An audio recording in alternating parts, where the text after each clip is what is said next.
Telangana assigned land owners welfare association ప్రతినిధులు assigned భూముల హక్కుల సాధనకై లోయర్ ట్యాంక్ బండ్లోని అంబేద్కర్ భవన్లో రాష్ట్ర స్థాయి మేధావులు సదస్సును నిర్వహించారు. తెలంగాణ రాష్ట్ర వ్యాప్తంగా సుమారుగా 20 లక్షల ఎకరాల అసైన్డ్ భూములు ఉన్నాయన్నారు. ఈ భూములపై దాదాపు 1 కోటి మందికి పైగా పేద ప్రజలు ఆధారపడి జీవిస్తున్నారని పలువురు వ్యక్తులు తెలిపారు. ఈ అసైన్డ్ భూములకు పూర్తి యాజమాన్య హక్కులు కల్పించాలని అసోసియేషన్ డిమాండ్ చేస్తుంది. తమ డిమాండ్లను తెలియజేస్తూ ఇప్పటికే ఎమ్మెల్యేలు, మంత్రులకు వినతి పత్రాలు అందజేశామని తెలిపారు. ప్రభుత్వం ఒకసారి ఈ విషయంపై ఆలోచించి న్యాయం చేయాలని వారు కోరారు.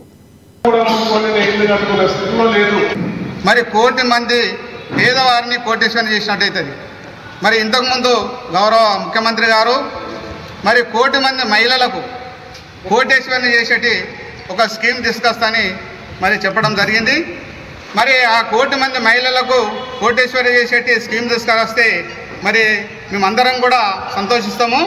కానీ దానికి ఎంతో డబ్బు ఖర్చు అవుతుంది, దానికి ఎంతో మరి ప్రయాసం పడవలసి వస్తుంది. కాబట్టి మరి ఈ అసైన్మెంట్ భూములకు ఏవైతే ఉన్నాయో పేద ప్రజలకు ఏవైతే భూములు ఇచ్చిండ్రో ఆ భూములను వారికి ఆ భూముల మీద వారికే యాజమాన్య హక్కులు కల్పిస్తే వీళ్ళందరూ 1 కోటి మంది ప్రజలు ఉట్టిగానే ఒక పెన్ను పేపర్ మీదనే కోటేశ్వరి చేయగలుగుతారు.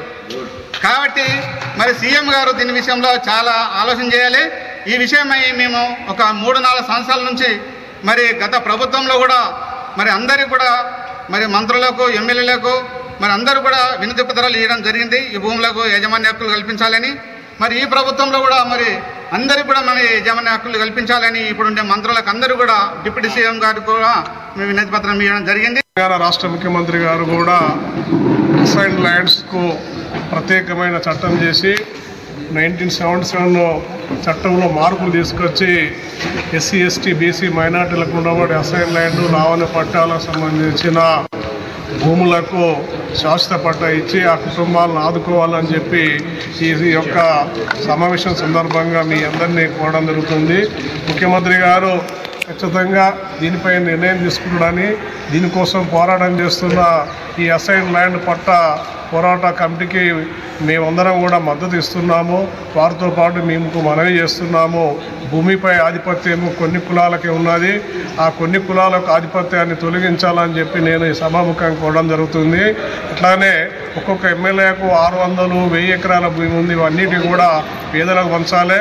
ఎమ్మెల్యేకు 6000 ఎకరాలు, 600 ఎకరాలు, 100 ఎకరాలు ఫామ్ హౌస్లు అనేవి లేకుండా ఫామ్ హౌస్ సిస్టమ్ని రద్దు చేసి ఆ ఫామ్ హౌస్ చుట్టూ ఉండబడే గ్రామ పేద ప్రజలకు కూడా ఆ భూములని పంచాలని చెప్పి